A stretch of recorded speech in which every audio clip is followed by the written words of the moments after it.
such as Hitler, bimbo, socialist, Marxist, or racist, or cult leader, etc. So when you come back, we want to discuss those kinds of things and see is there any merit in discussing healthcare, any type of issue, and using this type of language. We'll be right back. We're going to take a commercial break. Grady Abrams Art Studio and Gallery in Martinez, Georgia offers oil, pencil, pastel, ink, charcoal, watercolor, and acrylic art. They specialize in portraits, landscapes, seascapes, and still lifes.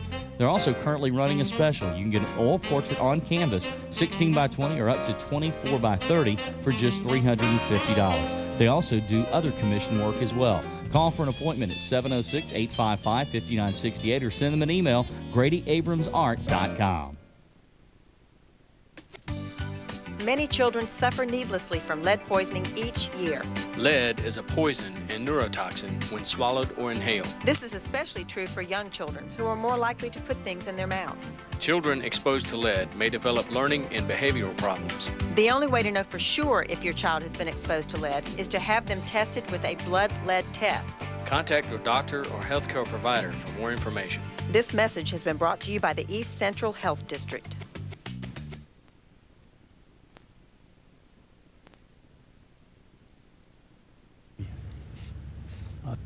Welcome back. Once again, you're watching Comcast Community Concerns. I'm your host, Ben Hasan. My guest still is my friend and mentor, Grady Abrams. Grady, before we went to commercial break, I was making mention, I was reading from this, some comments here from Tracy Williams' article, letter to the editor of Augusta Chronicle.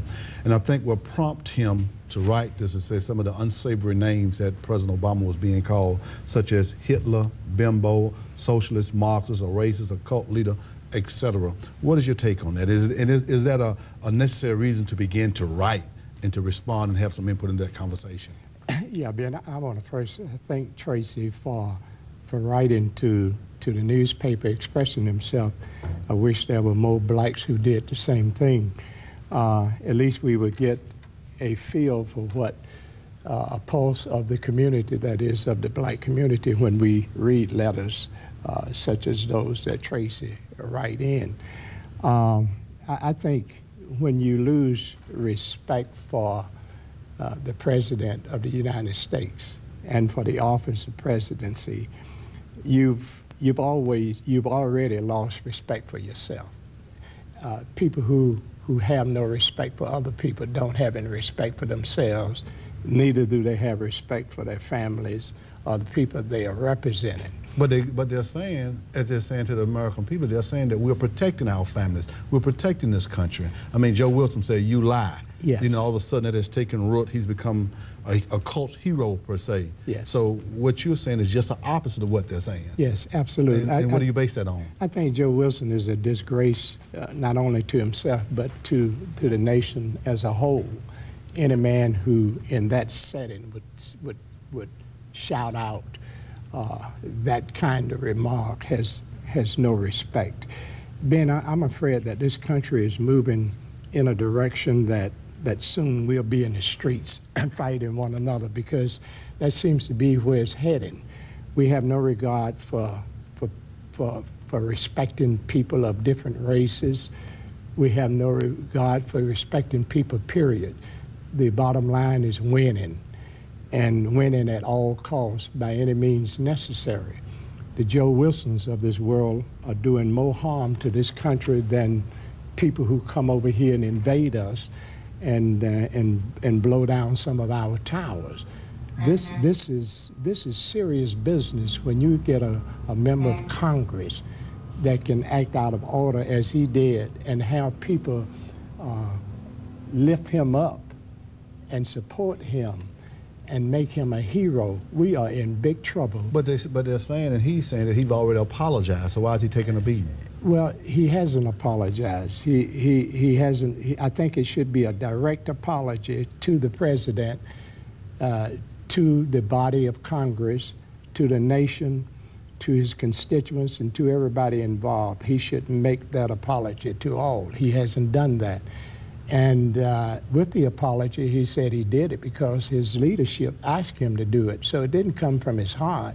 It came from directions from the leadership of the Republican Party, which leads me to believe that it wasn't a sincere apology. The Joe Wilsons, as I said, are doing more harm to this country than anyone I can think of. They are really tearing this country down, and they're leading the people down in an abyss that I don't know whether we'll ever be able to get out of it, because these things are growing deep in the psyche of people. That is this hatred that we see going across the country. Name calling, communism, socialism, bimbo, all of these names, the illegitimacy of the president. These things are harmful. So as in many of the American people, do you think they are aware of where they are in terms of their mindset? Are they just operating from the talking heads that's driving this train? I can't imagine them thinking of what they are doing, taking time to sit down and reflect on what they are doing, not only to themselves but to the country. I can't imagine them not doing that and before they react. I think they have made up their mind that this is what they're going to do at all cost. They have thought about it, and they're doing just what they want to do. They're not acting blindly in what we see going on across this country. Well, when you're saying that we're going to be in the streets, I hear you're saying that we're pretty much headed to a civil war. Ben, we're not far from it, and I'm not trying to say something to unnecessarily alarm people, but this kind of rhetoric can put people in the streets. All it takes is a spark, and we got on our hands a civil conflict, and this is something that I'm afraid of. I've lived through one in this community, and I can tell how easily it is to go from rhetoric to burning things down and shooting in the streets. It's an easy a road to cross. I don't want to see us get there, but I can see it happening. I can see a division of the races. I can see people hating on one another as never before. I lived through the 30s, 40s, 50s, 60s, where we had some racial conflicts, but never have I seen the kind of acrimony that I see that we're having today. It is scurrilous, it is dangerous, and it's something that can destroy not only this city, but this country, this nation. So what has to happen here? And I'm giving an example here, something that just happened recently, that the young man, Kanye West, comes up on, I think, one of those award shows, takes the microphone from an 18-year-old white young lady, says to her that Beyonce was #1 so-and-so, so-and-so. Later on that very same evening, Beyonce comes to the mic and get her award. That seems to have a bigger award than the young lady had previously, or anybody in general. Mm-hmm. And she took the decency, she had the decency to bring the young lady up and allow her to continue her speech. Mm-hmm. As of last night, I had an opportunity to look at Jay Leno. We talking about on the 14th, his new program came on at 10 o'clock at NBC. And Kanye West was on there, and he was apologizing to it and said that, he's ashamed of himself and he possibly need to chill out for a minute and come off the circuit and get himself together. Jay Leno went so far to ask him, say, I've had the pleasure of meeting your mother. What would your mother say to you under these circumstances? He just kind of dropped his head and once again reiterated the fact that he possibly need to kind of take a break here and get himself together, and he'd like to apologize to the young lady in person. In looking at that, I'm asking myself, how much did the decency of Beyonce prompt all of that by standing up and doing something honorable, that it was able to show a Kanye West that you have to be bigger than that. So my question to you is, are we looking for some leaders on both sides of the aisle in this country to stand forward and say enough is enough? Let's argue health care on the merit of health care and get away from this racial politics as we all are playing here? Yes, all we are waiting on is for those leaders to speak. Just think what a difference it would make if the leadership of the Republican Party and the leadership of the Democratic Party would stand up and say enough is enough. We need to maintain some decency in this process.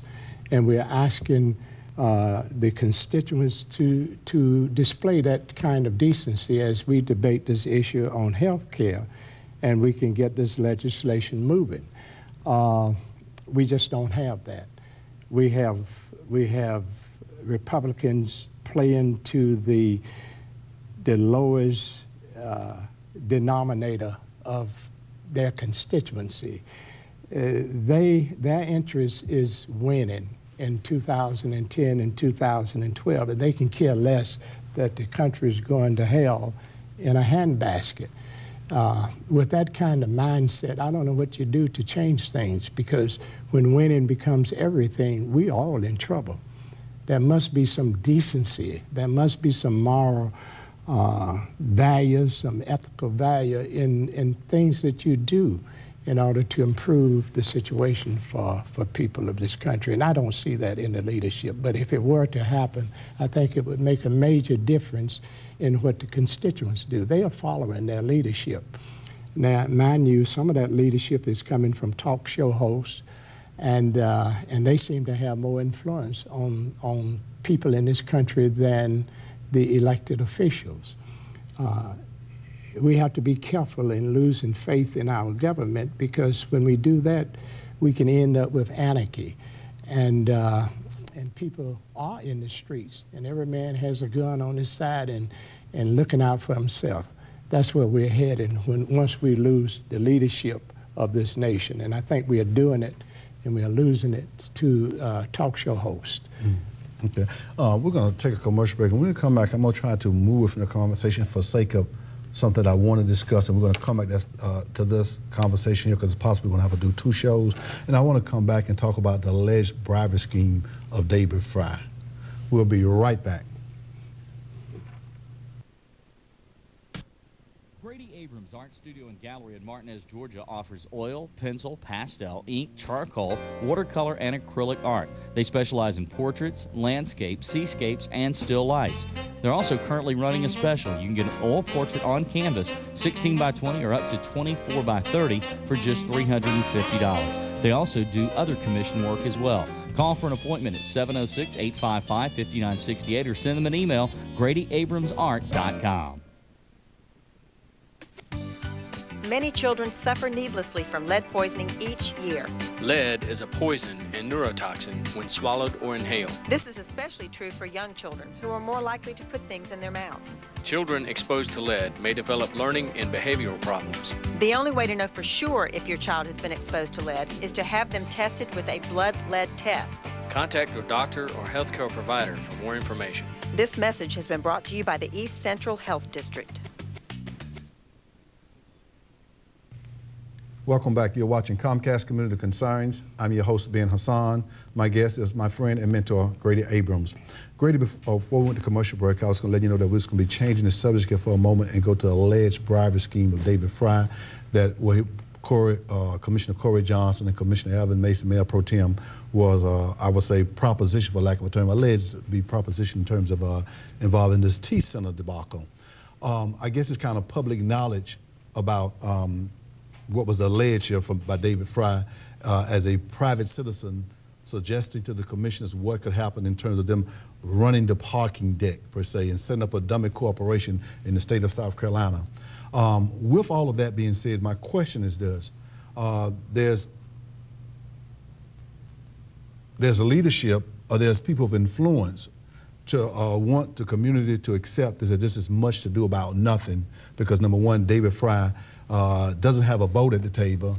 David Fry doesn't have the influence to deliver, so all he was going to do is alleged to deceive Commissioner Mason and Commissioner Johnson in voting for the T Center, and at the end of the day, not give them anything in return. And at that point in time, who do they tell? That's one story, one theory.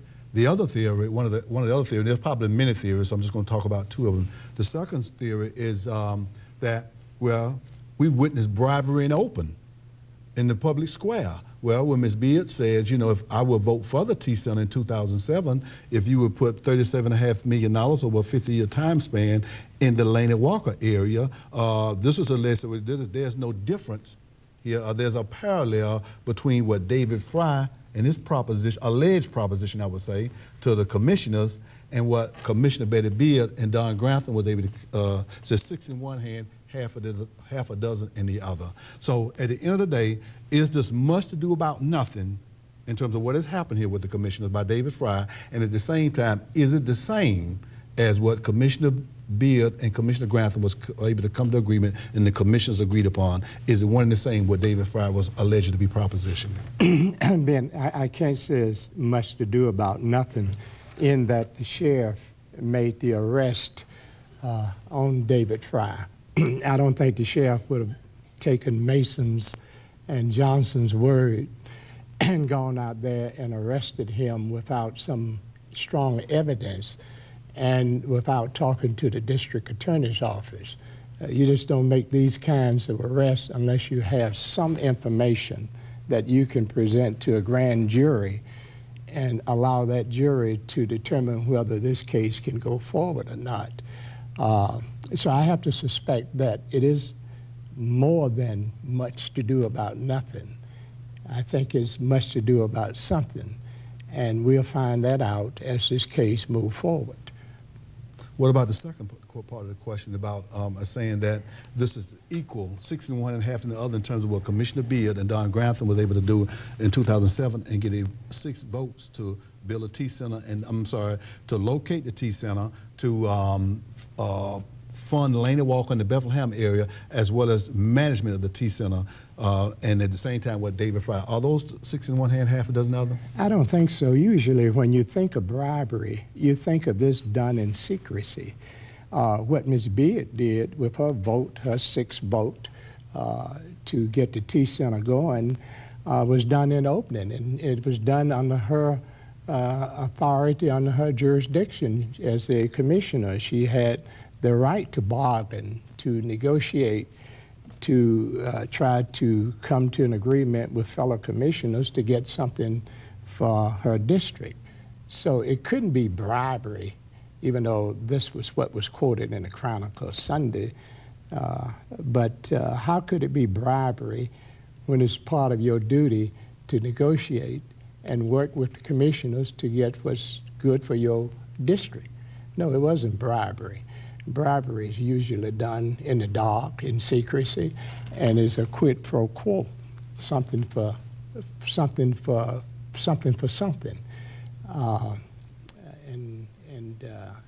This was an entirely different situation with Ms. Beard and with David Fry. But as I said, we'll wait and see what the grand jury says about it, if it's worthy to go to trial. Okay, great. We're going to have to do a part 2 on this, and because we're going to have to, like to do a part 2 on this, because we got much more to comment about that. Because number one, if what you said here, if we accept what you're saying is factual from both of those perspectives, then it says also that there's a rationale or reason why this is the spin doctors in full form, or in rare form, I would say. Right. So once again, we're going to thank you for taking time on your busy schedule today, and we're going to do a part 2 of this program. You have been watching Comcast Community Concerns, where we're always moving our community into the future. Have a blessed day.